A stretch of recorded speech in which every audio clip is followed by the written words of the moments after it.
রাজ্যের টাকায় গরিবদের জন্য বাড়ি, রাজ্যের বাড়িতে এবার রাজ্যের লোগো, বাংলার বাড়িতে বাংলার লোগো। এই প্রকল্পে যারা টাকা পেয়েছেন তাদের 1 বছরের মধ্যে শেষ করতে হবে বাড়ি তৈরির কাজ। উপভোক্তারা যাতে ন্যায্য মূল্যে বাড়ি তৈরির কাঁচামাল কিনতে পারেন তা নিশ্চিত করতে হবে বিডিওদের, নির্দেশ নবান্নর। আবাসে বরাদ্দ বন্ধ করে দিয়েছে কেন্দ্র, তাই গরিবদের পাকা বাড়ি তৈরির জন্য রাজ্য সরকারই টাকা দিচ্ছে। প্রকল্পের নাম বাংলার বাড়ি। রাজ্যের টাকায় বাড়ি তৈরির প্রকল্পে এবার রাজ্যের নিজস্ব লোগো। প্রধানমন্ত্রী গ্রামীণ আবাস যোজনার বাড়িতে কেন্দ্রের লোগো থাকে, কিন্তু পশ্চিমবঙ্গে এই প্রকল্পের টাকা দীর্ঘদিন ধরে দিচ্ছে না কেন্দ্রীয় সরকার। সেই কারণে রাজ্য সরকার নিজের টাকাতেই গরিবদের বাড়ি তৈরি করে দিচ্ছে। রাজ্যের টাকায় বাড়ি, তাই এই প্রকল্পে এবার রাজ্যের লোগো। এই লোগো দ্রুত জেলায় জেলায় পাঠিয়ে দেবে নবান্ন। বাংলার বাড়ি প্রকল্পে প্রথম কিস্তির টাকা দিয়ে দেওয়া হয়েছে। রাজ্য সরকার চায় এই টাকায় দ্রুত বাড়ি তৈরি হোক। এর জন্য নির্দেশিকা জারি করেছে নবান্ন। বাড়ি তৈরির কাঁচামাল কিনতে গিয়ে যাতে আবেদনকারীরা হয়রানির শিকার না হন তার জন্য নবান্ন নির্দেশ। আবেদনকারীরা যেন ন্যায্য মূল্যে বাড়ি তৈরির কাঁচামাল কিনতে পারেন, বিডিওদের এটা নিশ্চিত করতে হবে। তাঁরা নির্মাণ সামগ্রীর ব্যবসায়ীদের সঙ্গে কথা বলবেন। রাজমিস্ত্রি পাওয়া না গেলে উপভোক্তাকে সাহায্য করতে হবে। জেলা শাসকের অফিসে হেল্পলাইন খুলতে হবে, কন্ট্রোল রুম খুলতে হবে বিডিও অফিসে। বাড়ি তৈরির প্রতিটি স্তরে নজরদারি চালাতে হবে।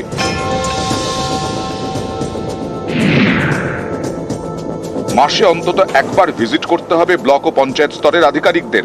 প্রথম কিস্তির টাকায় কাজ শেষ হওয়া মাত্রই ছবি তুলে জিও ট্যাগিং করতে হবে। এই তথ্য মোবাইল অ্যাপে আপলোড করতে হবে। এর ভিত্তিতে দ্বিতীয় কিস্তির টাকা বরাদ্দের অনুমোদন মিলবে ব্লক স্তর থেকে। নবান্ন নির্দেশিকায়ও বলা হয়েছে, যাদের জমি নেই তাদের সরকারি জমিতে পাট্টা দিতে হবে। পাট্টা দেওয়ার ব্যবস্থা করবেন জেলা ভূমি সংস্কার আধিকারিক। 1 বছরের মধ্যে শেষ করতে হবে বাড়ি তৈরির কাজ।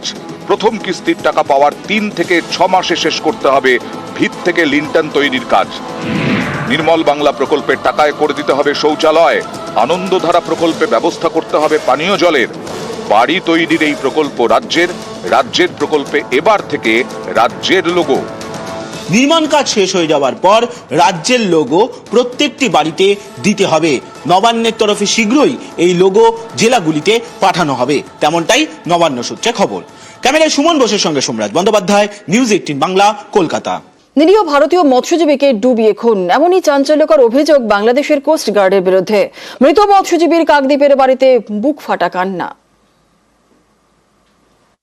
সবাই আসেন বাবা, আমার স্বামীকে কোথায় গেলে বাবা?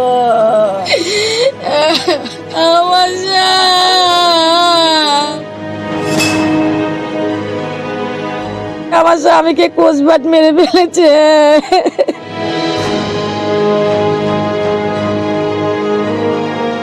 মাছ ধরে ভাত জোটে। বঙ্গোপসাগরে সেই মাছ ধরতে গিয়েই প্রাণ গিয়েছে বছর 60-এর গুণমণি দাসের। অভিযোগ, নিরীহ এই ভারতীয় মৎস্যজীবীকে ডুবিয়ে মেরেছে বাংলাদেশের কোস্ট গার্ড।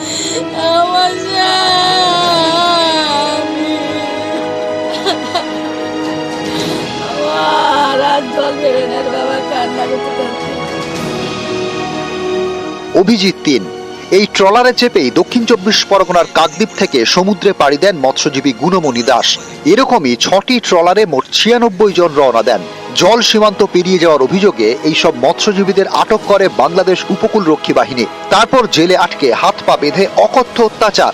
শেষমেশ তারা মুক্তি পেয়েছেন।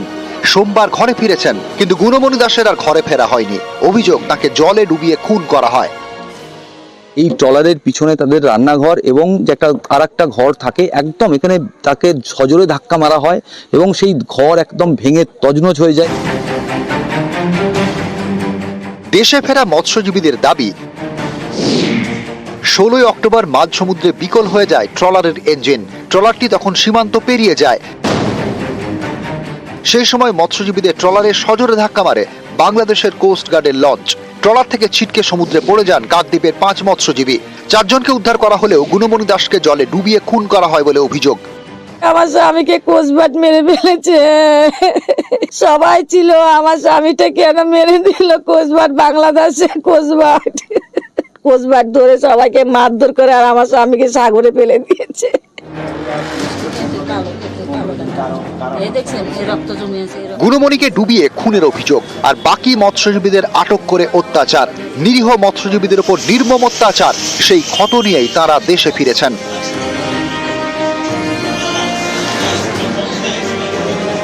আমার বোটে ধাক্কা লেগে আমার 5 জন লোক পড়ে যায়, তার ভিতরে আমার ছেলেও ছিল।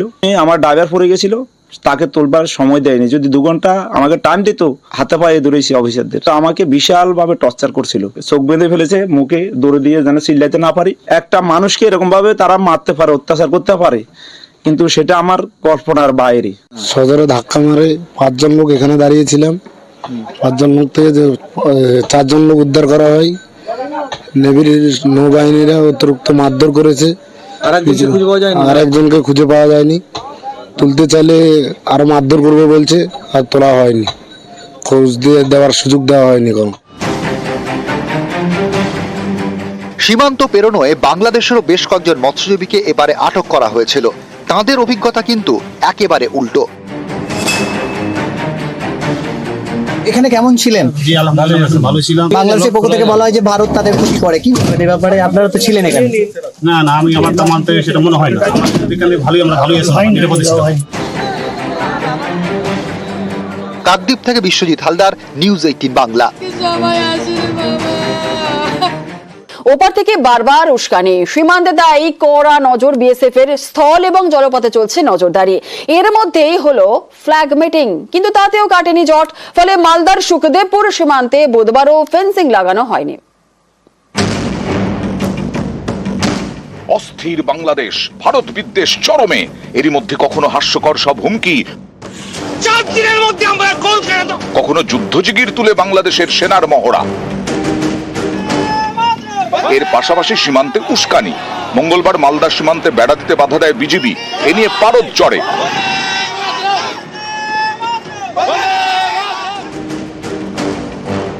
এই পরিস্থিতিতে সীমান্তে আরো সতর্ক বিএসএফ। বাড়ানো হয়েছে নজরদারি। পেট্রাপোল সীমান্তে পরিস্থিতি দেখতে যান বিএসএফ এর ডিআইজি। जयंतीपुर बॉर्डर के एरिया में बीएसएफ पूरी तरह से ड्यूटी निभा रही है। पूरा शांति का माहौल है, यहाँ किसी तरह की कोई दिक्कत नहीं है।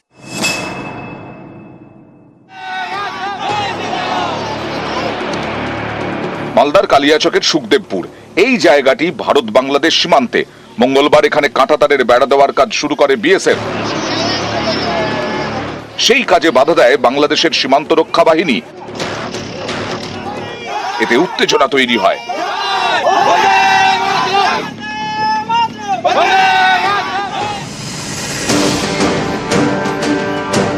বুধবার সকালে ফের সীমান্তে বেড়া দেওয়ার কাজ শুরু হয়।